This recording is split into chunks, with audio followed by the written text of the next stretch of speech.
There are hundreds of people in Maine, medical people, recovery counselors, teachers, police, government officials, all trying to take steps to help reduce and maybe one day end the scourge of drug overdose deaths. Here's Don now with more on the story of Haley Farrin's family. Yeah. For nearly 2 years now, Brad and Lynn Farrin, Tammy and Sam Gray have been trying to cope with their loss and always asking that question, what could we have done? At the same time, they've been trying to find ways to bring some positive change to prevent this kind of tragedy.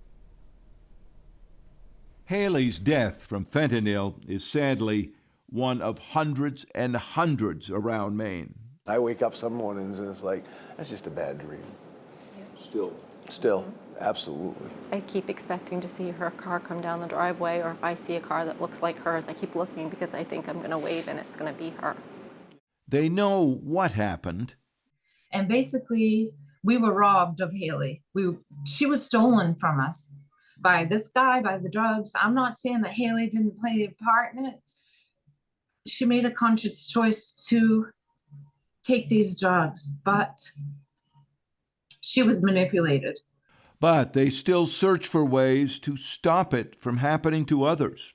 Brad and Lynn say they learned about fentanyl disguised as candies being pushed to children. And so Lynn reached out to the superintendents. I get Madison, Skowhegan, Newport, Pittsfield, whatever. I contacted probably at least 10 superintendents. And I have to give a huge shout out to John Moody and Skowhegan, who actually took the time to talk to me and be proactive and explain to me what the school was doing.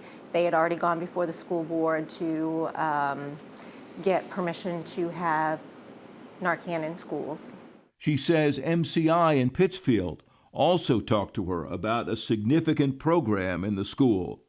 But sadly, the majority of the superintendents never even responded to me. I'd gone to a school board for one local school district who still did not get movement.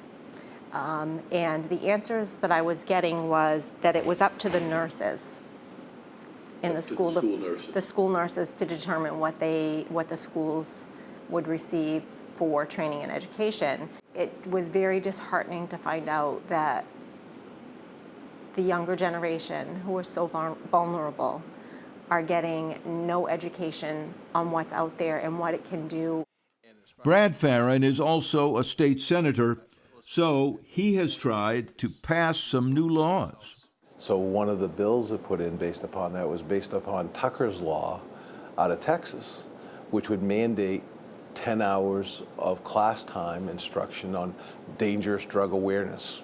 He told fellow lawmakers the bill would use public health groups or police to go into schools and do the training. And then I watched, the sausage making process down here in Augusta. It went to committee, and I heard from the teachers union, the superintendents, unfunded mandate. And we can't tell local control what to do. And when it all got said and done, Don, they passed the bill, but they took all the teeth out of it. May, suggest, they watered it down to, the governor asked me if I wanted to do a bill signing on it. And I said, nope, because I'm not proud of what it didn't accomplish anything. He tried two other bills, one to put tougher penalties for possession of fentanyl, another to consolidate the various treatment methods for best practices, but they both ran into too much opposition. Tammy and Sam, meanwhile, have been tracking what happened to the people who got Haley into drugs. The person on the couch, the man on the couch, his fingerprints were on the bag, and Haley's were. So that's how they were able to charge him. The bad boyfriend, they say, should have been charged too for introducing Haley to drugs. He admitted to the police he talked her into doing the drugs. He admitted it. And to me, if I take a gun and go down the street and I shoot somebody, I shoot somebody. And what he did was he killed her. He helped kill her. So why can't that become? That's frustrating for us. They haven't given up. Brad and Lynn Farrin say they're going to focus all of their attention now on finding more and better drug education for kids and for parents. A lot of parents need to stop thinking this won't happen to my child. It's non-discriminatory, and it affects lawyers' children's, doctors' children. We are losing a whole generation to this. This isn't just a one-off. It's not just one bad batch of something. We know where this stuff is coming from. We know it's man-made. It's a poison. For parents who share an unthinkable loss, trying, hoping that something can change. The man on the couch who allegedly provided the drugs to Haley that day has been indicted and arrested, facing 6 felony counts, according to the district attorney, which could land him in prison for as much as 30 years.